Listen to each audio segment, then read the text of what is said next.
Pushkin. So one thing that chapter 1 is about is the fact that if a lobster is defeated in a dominance battle, you can give it essentially antidepressants and it will fight again.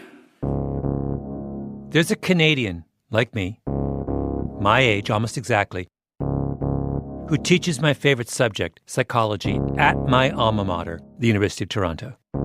His name is Jordan Peterson.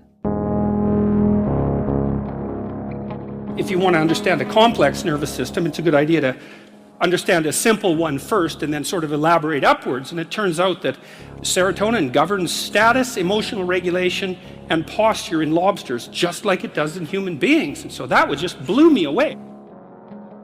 He wrote a very provocative self-help book called 12 Rules for Life. Rule number 1, stand up straight with your shoulders back. Rule number 2, treat yourself like someone you are responsible for helping. Rule number 12, pat a cat when you encounter one on the street. Peterson's book was a sensation, and soon all kinds of other people were doing 12 rules. Like the economist Tyler Cowen, whose blog Marginal Revolution is the first thing I read every morning. I particularly like Cowen's rule number 7. Learn how to learn from those who offend you. Every time you turn a corner, 12 rules.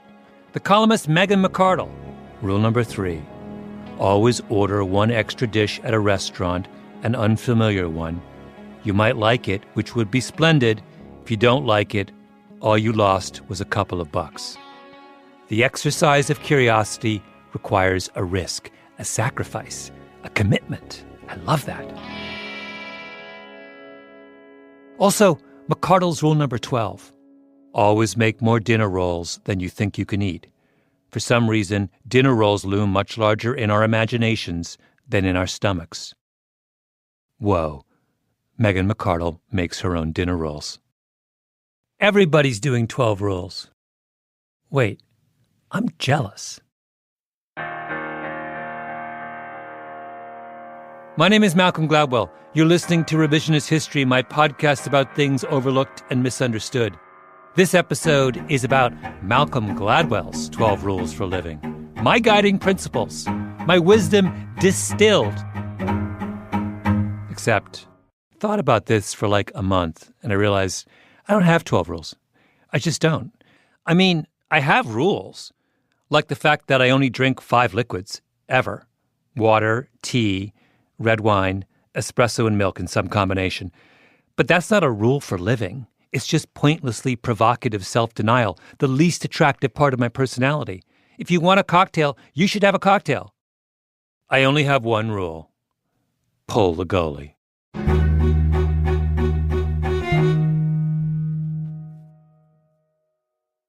What do you mean when you say you're obnoxious? Be more specific. If I found something funny, which is still a disease I have, I will say it, even if it gets me in some trouble. I never thought I was particularly cruel, but I was a class cut-up. My one rule for living came to me from the work of 2 people, Cliff Asness and Aaron Brown, both philosophers of a sort, and friends. This is Clifford Asness. He's in his mid-50s, bald, goatee, grew up middle-class Jewish in Long Island. I was in the honors classes, and I was the cut-up in the honors class, which is always a strange thing to be. You don't think of those classes as having one, but we had them. It wasn't always me, too. We were not perfectly well behaved. So obnoxious, I was tolerable, but I found myself extremely funny. Now, I should say that I didn't find Cliff Asness obnoxious. He's delightful company. Instead, I suspect he is what psychologists call disagreeable. Short digression. Psychologists believe that human personality can be assessed along 5 dimensions: extroversion, conscientiousness, neuroticism, openness to experience, and finally, agreeableness. My sense of Cliff Asness, he's at the low end of that last trait, number 5. He's low agreeable, disagreeable, which is not the same as obnoxious. It's rather the quality of not being dependent on or particularly interested in the approval of others. When I went to interview Cliff Asness in Manhattan, I turned on my digital recorder and discovered that my memory flash card was full. And after much fluster and fumbling, I realized I had no idea how to delete any of the existing data from the flash card to make room for my interview with Asness. Now, the rational thing would have been for me to hand Asness the digital recorder and ask him to figure it out. Because Cliff Asness has an IQ, I'm guessing, 2 to 3 standard deviations higher than mine. He could have solved the problem in about 30 seconds. But I didn't hand him the recorder because I was embarrassed and because I worried that he would think I was pathetic. And that concern was more important to me than actually fixing my tape recorder issues. I am agreeable. I am interested in the approval of others. I am the opposite of Cliff Asness. So I ended up running down 42nd Street, 2 crosstown blocks, to Staples to get another flashcard to replace the one I was too embarrassed to ask for help figuring out. Here, you may include this. This is not a secret. I don't work as hard as people think. Yeah. I goof off a lot. Cliff Asness likes puzzles, games, problems that engage the imagination. I have been caught several times playing internet chess in my office when people, when I say caught, I'm the senior guy at the firm. I don't quit over this, but people come in and I'm like, yeah, I got to beat this guy. Hold on, or lose. I'm not a great chess player. He doesn't play conventional chess. He plays 1-minute chess, known as bullet chess. If you're curious, this is what a typical bullet match sounds like.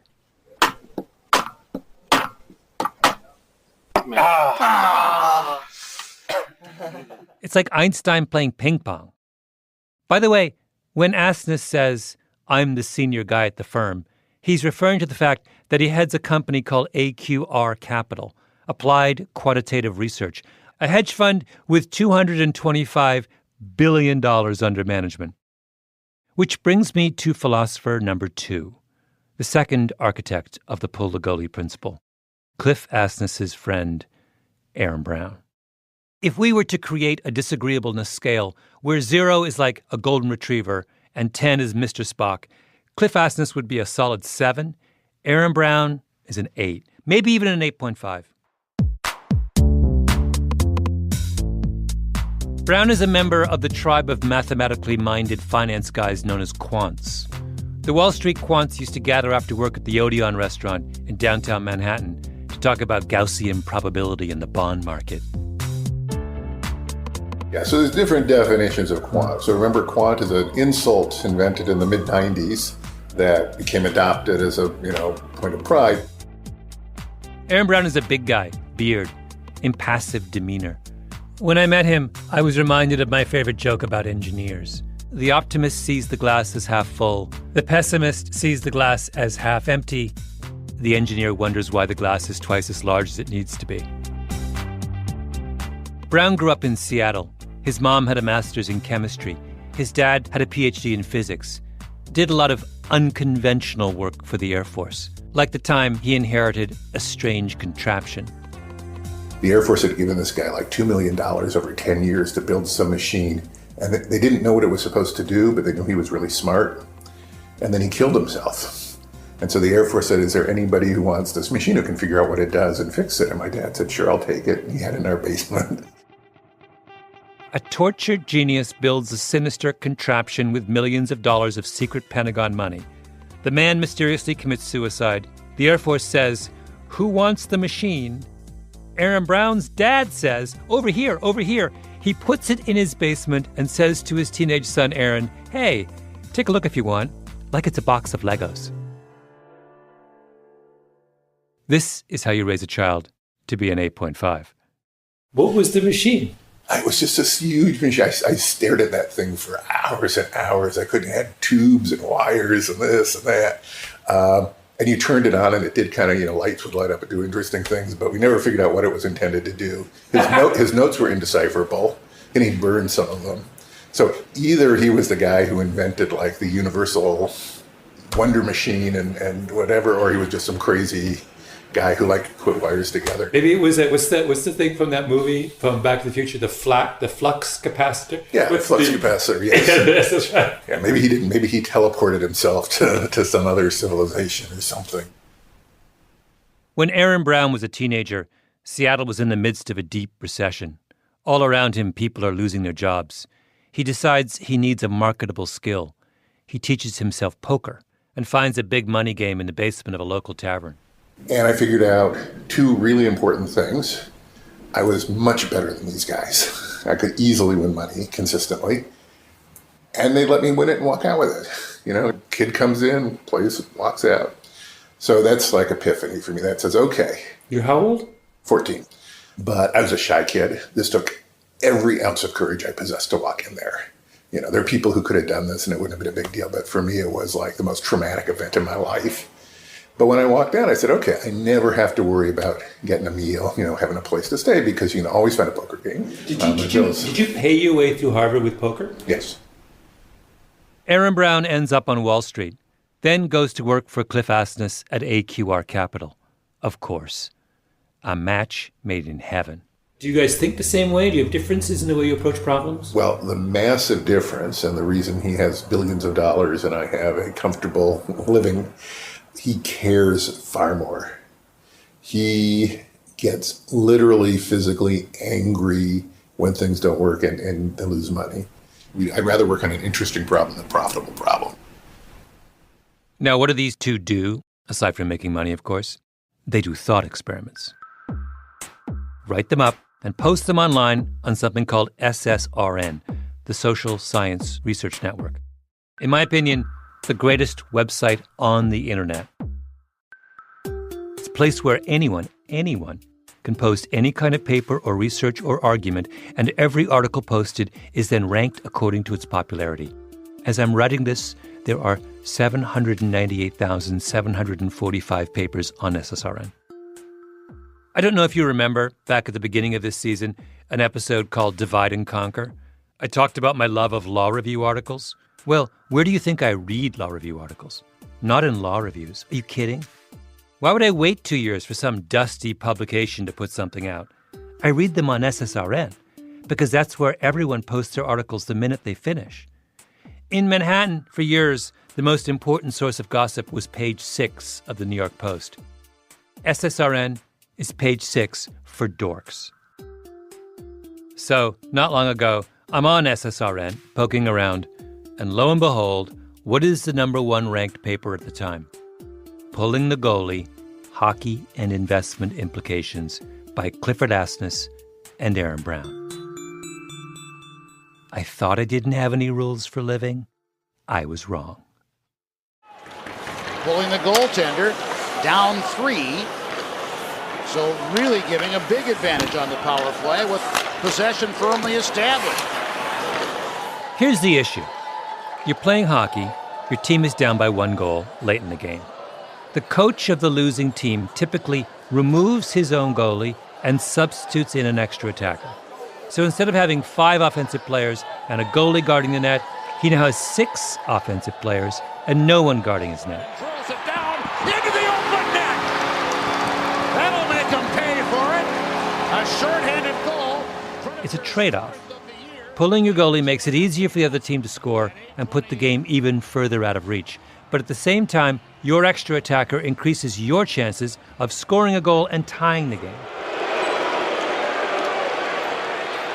Now, if you watch hockey, you know that coaches typically pull the goalie with a minute or a minute and a half left in the game. But that's just hockey tradition. It's not based on data. When exactly should you pull the goalie? Tell me the genesis of this paper that I love so much. Okay. Well, Cliff and I talk a lot about sort of quant sports stuff.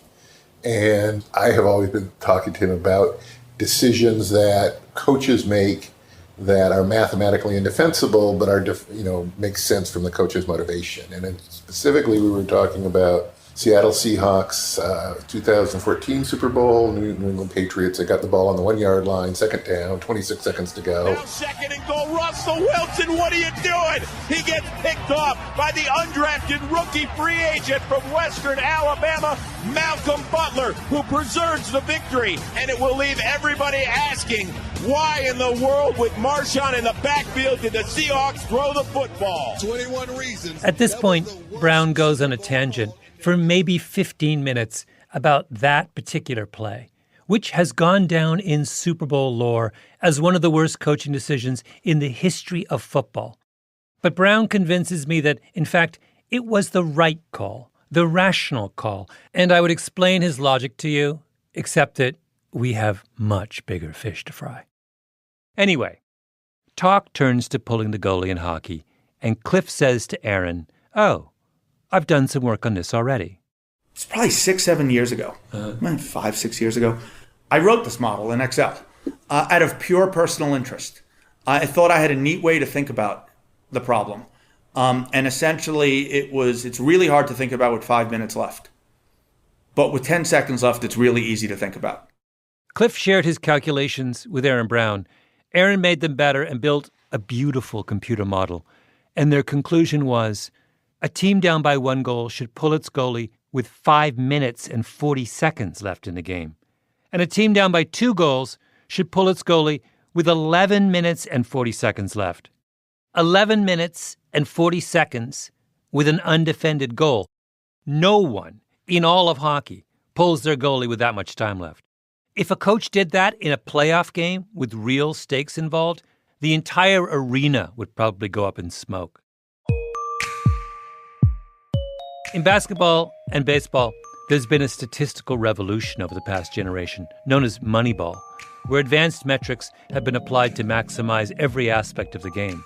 Hockey is a step behind, with the exception of my beloved Toronto Maple Leafs, who have a genuine quant as their leader. This is a sport where players pick fights with each other in full knowledge of the fact that the penalty for their transgressions will materially diminish their team's chances of winning. Baseball is quantum theory. Hockey is the grown-up professional version of Red Rover, let Wayne Gretzky come over. Hockey coaches are not looking for strategic tips on SSRN. So what do? They keep their goalie in place until the very last minute, defending the goal. And why do they keep doing that? Because anything else would be impossibly disagreeable. Imagine, you're a coach of a hockey team down 3-1 with 11 minutes and 40 seconds left in the game. You pull your goalie. The other team scores, so now it's 4-1 with half of the final period left. And now your fans think that you've robbed them of what might have been a reasonably interesting game. They'll hate you. And so will your players, because it's an awful lot more humiliating to lose a lopsided game than a close one. The Cliff and Aaron strategy may be, again, in our geeky sense, optimal, but it doesn't provide the optimal or the maximum amount of entertainment. It is very high probability you create a laugher, where you get down by 3, down by 4, and of course, if you follow Cliff and Aaron's cold Vulcan model, you never put the goalie back in.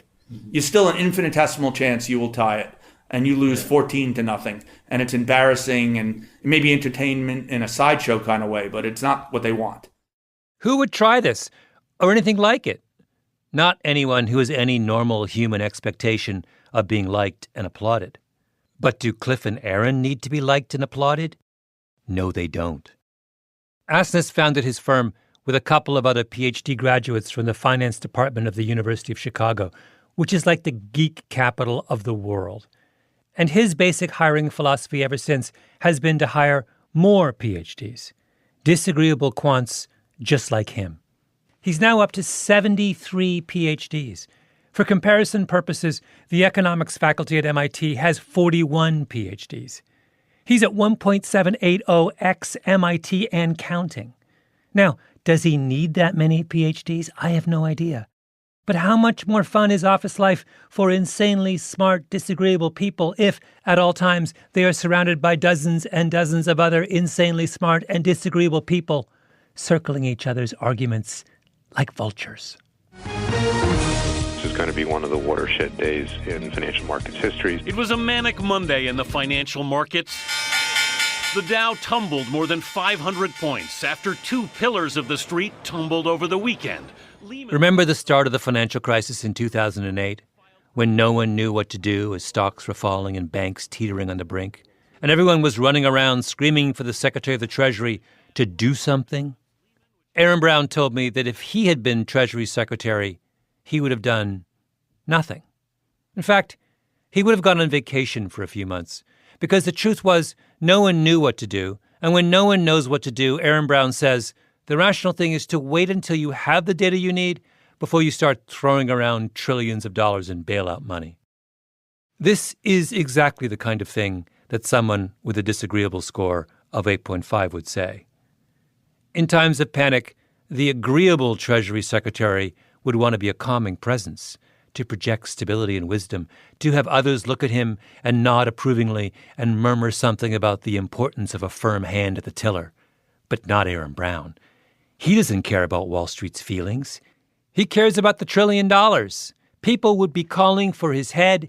He would be poolside in Boca browsing SSRN on his BlackBerry. Oh, man. How great if we could all be as disagreeable as Cliff and Aaron.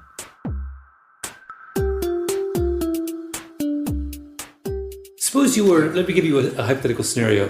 You have a plucky young team and inexplicably you have ended up in the Stanley Cup finals and you're up against, one of the great Pittsburgh Penguin teams of the last couple of years. Uh-huh.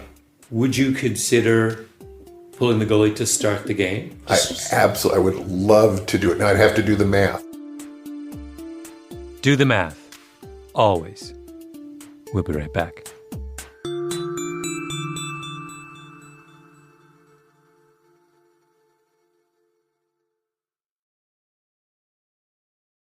A few years ago, a movie came out called No Good Deed, starring Taraji P. Henson as a woman named Terry and the ridiculously handsome Idris Elba as Colin. No Good Deed is a home invasion movie, and home invasion movies are of a piece with pulling the goalie.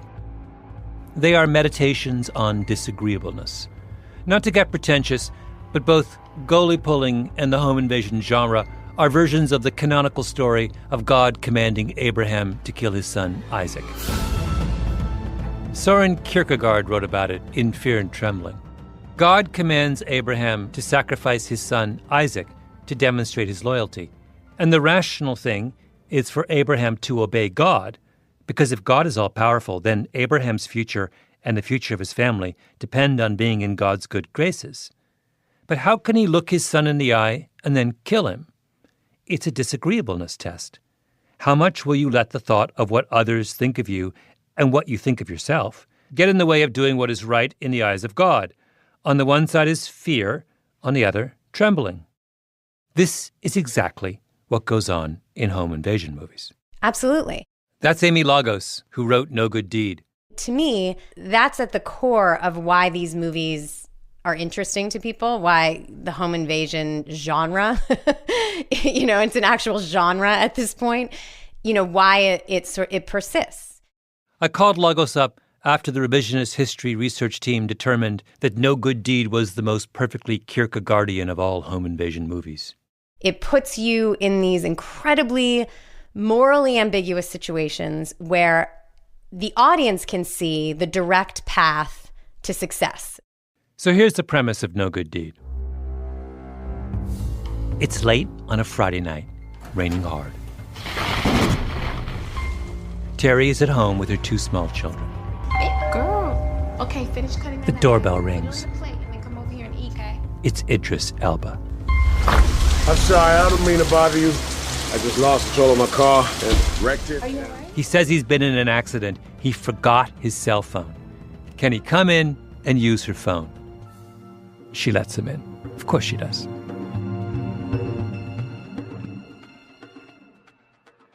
He kind of has to be insanely handsome. Yes. for that to work. She's not going to let me in. If I show up wet and bedraggled at 130 pounds, she's not like... I don't know. I mean, I think maybe she would. I think ultimately, yes, I think his insane good looks are a huge part of that, and another big part of her character. She's sort of been primed for this moment in her life leading up to this moment, right? She's feeling unseen. She's feeling unsatisfied in her marriage. She's feeling neglected. This handsome stranger shows up and compromises her instincts, on some level because he's so handsome. It's awkward at first, but he's super charming. They flirt a little, waiting for the tow truck to come. There's a whole lot of something in the air. And then, halfway into the movie, she sees him for who he really is, a deeply evil guy. She runs to the kitchen to call the cops and sees that he's cut the phone line. She looks around, terrified, to see where he's gone, can't find him, then, oh my God, runs upstairs to find him playing with her daughter. Do it again. Again? All right, let's do it. Let's go. And up touch the sky. Whoa. No, Ryan, baby, you gotta go to bed, okay? Please. Ryan and I just having some fun, that's all, aren't we, Ryan? No. Ryan, come on, bugaboo. It's past your bedtime, sweetie. Amy Lagos says she went to see No Good Deed on opening night at a theater in Baldwin Hills in Los Angeles. It was a really rousing. I mean, there were lines out the door to get in, and the place was packed, and people were screaming and shouting at the screen, and it was... Wait, what point? Do you remember what point they're screaming? After they get back to the house where Colin's ex is murdered, I don't think I could hear a word for the rest of the film from then on. It was just people screaming at her what she should do. Wait, and did they have... Well, I mean, what were the range of things they were suggesting? Were they saying to her, run? Yeah, kill him. It was everything from like, run, get out of there, to kill him, to like just everybody had their answer of what she should do next. And they were 100% sure that's what she should do. Exactly. What should Terry do? She's a baby and a 4-year-old. A psychopath is threatening her children. At one point, she grabs a fire extinguisher and hits him over the head, and he tumbles down the stairs. But he's Idris Elba. He gets back up. Later, Idris herds them all into her car, and they drive to another house. On the way, they get pulled over by a cop. He's suspicious, but Idris reaches into the back seat and takes her baby into his arms. So Terry can't tell the officer she's in trouble, can she? What should she do? I felt like I needed high-level assistance. Someone who could put the home invasion dilemma into broader context. So I called up Sam Harris, author, podcaster, neuroscientist, the kind of person who would publish his own 12 rules, or, if pressed, maybe even 24. So yeah, if someone breaks into your house, there are a few things that are relevant to flag there. One is the time of day is relevant. If someone breaks in the middle of the night and you are there, well, now you're talking about somebody who hasn't taken any care to show up when you're not there. And the kind of person who does this is the kind of person who either doesn't care to find a person in the house that he's breaking into, or finding a person there is part of the fun, right? And so this selects for the scariest kind of criminal. That would be Idris Elba in No Good Deed. You can't assume that this person has any ethics that you can interact with profitably by bargaining, by pleading your case, that's not who's coming through the window, in all likelihood. Halfway through my interview with Sam Harris, I began mentally calculating his score on the disagreeableness index. I'm thinking 9.5. And I must admit this is highly counterintuitive and perhaps impossible to act on. But just think this through. Sam Harris says you have only one option. When Idris Elba is upstairs playing with your kids, that's your opportunity. Run! Everything in us recoils at the idea of doing that, except it does change the situation in a surprising way. One, it introduces significant uncertainty in the mind of your attacker, because now he knows the clock is ticking. You'll be summoning help in a matter of moments or minutes at the longest, and then we'll discover just what sort of attacker this person is. we'll discover just what sort of attacker this person is. Now, if your concern is that he's going to kill your child because you didn't follow instructions, well, then very likely this is the sort of person who is going to kill your child anyway, right? And kill you as well. It's late in the third period. You're Taraji Henson. You're losing. Down by a goal to a psychopath. Now, running away carries a huge social cost and a real risk of an even more disastrous outcome. But at the same time, it increases your chances of winning from 0 to something slightly greater than 0. Pull the goalie. That is a totally rational option and may in fact be the only rational option. But it's impossible, isn't it? You've got to be disagreeable level 8 or 9 to pull that off. I mean, imagine how you will look to your child or to your wife or to anyone else who's, terrified and looking in your direction for help if you just bolt from the house at that moment. It's only when you come with the cavalry and rescue everyone that you seem like you were wise and responsible. But in those moments, it just seems like a total failure and may in fact feel like a failure. I know that sounds crazy. I thought he can't be right, but he is right. The job of a parent being held hostage by Idris Elba is not to win a parental popularity contest. It is to maximize their child's chances of survival. I try to convince Amy Lagos of this. Amy Lagos, herself the mother of 2 small children. Wish me luck. She should run. Without her children? Like she should just... Well, this is what I want to get... This is totally what I want to talk about. Let's think about this rationally. What's he going to do to the kids when she's not there? Right? Right. Is there any... Right? I mean... The only reason to mess with her kids is to get leverage over her. Well, not necessarily. But if she's not there, doesn't know what his motivation is. Right? I mean... Oh, you mean he just could be just a psychopath. Standard issue. Yeah. Psychopath. I mean, I'm telling you, if I'm in my house and I realize that there is a psychopath in my house, I am not leaving my kids. Like you could burn the house down and I would stay with the kids. No, no, no. The fact that he's a psychopath is exactly why you should leave your children behind. It's your only chance to save them, Amy. Run, for the love of God.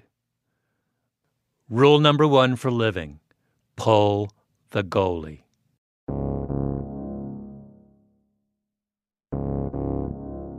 In common law, there's a principle called duty to retreat, which holds that a person being threatened has a duty to retreat to a place of safety, to exhaust all avenue of escape before they can justifiably use force in self-defense.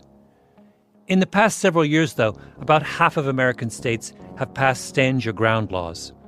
Now, what's a stand your ground law? It's a law that effectively repeals duty to retreat. It says you don't need to exhaust all avenues of escape to claim self-defense in a court of law. You can stand your ground, defend yourself, and the law will support that choice. Duty to retreat is a legal principle that gives people license to act disagreeably. I am not a coward if I cut and run at the first opportunity. I am, in fact, acting morally and responsibly. Stand your ground laws sanction the socially agreeable act. They say what matters is that you preserve your honor in front of family and community. I did not run. I stood my ground. So what's happening in those states that now have stand your ground laws? Well, I refer you to Stand Your Ground Laws, Homicides and Injuries, Journal of Human Resources, summer 2017. I think overall we found about a 7.7% increase in the overall homicide rate. That's Chandler McClellan, adjunct professor at American University, first author of the study in question. States that passed Stand Your Ground laws saw their murder rates rise 7.7% compared to states that didn't pass those laws. Well, the fact that the homicide rate increases in these cases suggests that that's not the case, that people are using these laws and standing their ground in cases where they're actually not being lethally threatened. They could de-escalate the situation, they could get away, but instead they're choosing to engage in self-defense and use lethal force against this threat. And as a result, you're seeing this kind of net increase in homicide rates. And who are all these extra people getting killed in stand your ground states? White men. I think our estimates kind of show about 20%, 25% increase in homicides among white males. And actually, that seems a little high, a little surprising. A little high. But, it's a huge number. Yeah, exactly. It is. But nevertheless, that's what fell out of the model. Yeah. We speculate that because the white male population is the population that's most interested in the gun culture, more likely to be members of organizations like the NRA. Because white males are so entrenched in this sort of culture, we think that these laws are most salient for them, and as a result, they're most aware of them and they're most likely to act on them. So, a certain kind of white guy who is really into guns and the NRA gets super excited about stand your ground laws, and instead of looking to avoid violence or run away, grabs his gun and stands his ground. That is, right before the other guy shoots him dead. Tragic is the most appropriate word, but the other word that's appropriate here is ironic, that the NRA has been pursuing a policy agenda with Stand Your Ground that has the effect of getting its own members killed. It is a little ironic. Figuring out when to pull the goalie or what to do when Idris Elba shows up late at night seem like abstract intellectual exercises. They are not. They are rehearsals for real life. Because being disagreeable when you need to be disagreeable is hard, especially because the world around us, the crowd in the stands, the short-sighted lawmakers, they encourage us to do the easy and agreeable thing, which gets us killed. Pull the goalie. I have an aunt, she's Australian, who once a year calls me to ask when she should convert her Aussie dollars to wherever she's going that year on vacation. For about 10 years, I explained, Aunt Cynthia, we do have views on currencies, but they're micro views. They're 51% chance of being right, let alone on a given day. So I'm loath to give this to you. And she'd always act like I knew the answer, I just refused to tell her. Year after year, his Australian aunt called, and Cliff refused to help her. Then, one day, Cliff Asness realized he didn't have to always be disagreeable. She'd say, when should I convert my Aussie dollars to Japanese yen? And I'd go, not this, but next Thursday. And everyone was happy. Uh-huh. I was lauded for giving her the truth. Yeah. She was happy because she really feels she knows what she's doing. She never checks before or after. And I did not harm her one drop because nobody knows what day to do it. And she was always going to do it on some arbitrary day. I just picked the arbitrary day. Yeah. So there's a case of maybe it's suboptimal, but I picked a high EQ, if not IQ, solution. Well, you were protecting your reputation as opposed to her. I was just making my aunt not mad at me. He could be Cliff Asness, puller of goalies. He could also be Cliff Asness, dutiful nephew. Malcolm Gladwell's first rule for living: pull the goalie, but be wise enough to know that disagreeableness is not a matter of temperament. It is a choice. By the way, I love that you take calls from your aunt about currency. And what did he say next? Anyone who's successful who won't take calls from their crazy aunt is no friend of mine. Malcolm Gladwell's second rule for living: 2 down, 10 to go.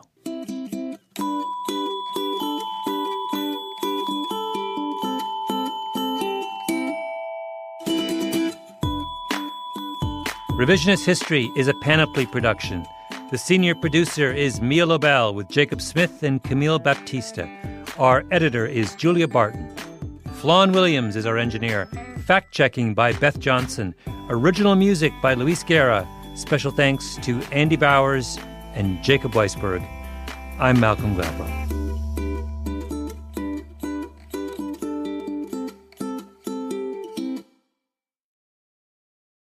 What makes you a good poker player?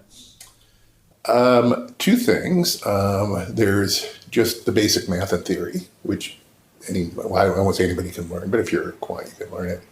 But the real thing that sets you apart is something I think you have to do. By traditional wisdom, you have to learn this in your teens while your brain is still forming, and you have to do it under intense sleep deprivation. So we do these 72-hour sessions with maybe a few power naps in between, and you pushing every cent you have in the world, sometimes more than every cent you have in the world, in the middle of the pot. And that develops certain mental abilities that, the way I think about it is, I think you manage to harness the processing power of your unconscious brain so that you're not staring at people on the table and sort of, enumerating tells, gee, that person, moved his chips. Your unconscious brain is so much better at noticing what people do, kind of like Blink, You just look at somebody and you don't know he holds the ace and jack, it doesn't tell you that, but it says this guy is afraid to lose, or this guy is afraid of being bluffed. And it tells you what they're going to do if you do something. So it tells you when you can push and they're going to fold, or when you can draw them in and they're going to go high. This outtake goes on for a long time. If that bothers you, I don't care anymore. It is a curse. I would never recommend to somebody to do it. Yes, you can make money from it, but it strips away a lot of illusions, right? It's a lot more pleasant in life to believe that there are things like love and friendship and honor. Once you ruthlessly strip all that away and just look very objectively how people act, this is probably something that psychopaths do, the world's a bleak place. So it's kind of a dangerous road to go down. Do you feel like you went down that road? Yeah. How did it affect your life? What it meant is that you're bleak. You're just kind of, you don't really trust anybody. In a sense, you trust them. You know what they're going to do. And because you know what they're going to do, it just, I guess it almost makes you treat them like robots. Mm-hmm. That you can predict what they're going to do. You know their program. And therefore, you can't really trust that there's love and friendship and honor or anything like that. So that's one of the reasons to move to finance. I actually moved from poker to sports betting and then to finance.